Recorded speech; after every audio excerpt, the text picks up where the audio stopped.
Card all in the game মাথা গরম করে করেছে। এটা তো আমার বা কিছু প্লেয়ারকে কষাস হতে হবে।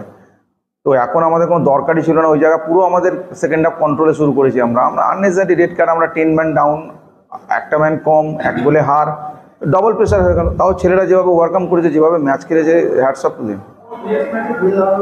ডেফিনেটলি ঘুরে তো লিগ তো হার জিত থাকবেই, হারটাকেও মানতে হবে, জেতাটার জন্য ওয়েট করতে হবে।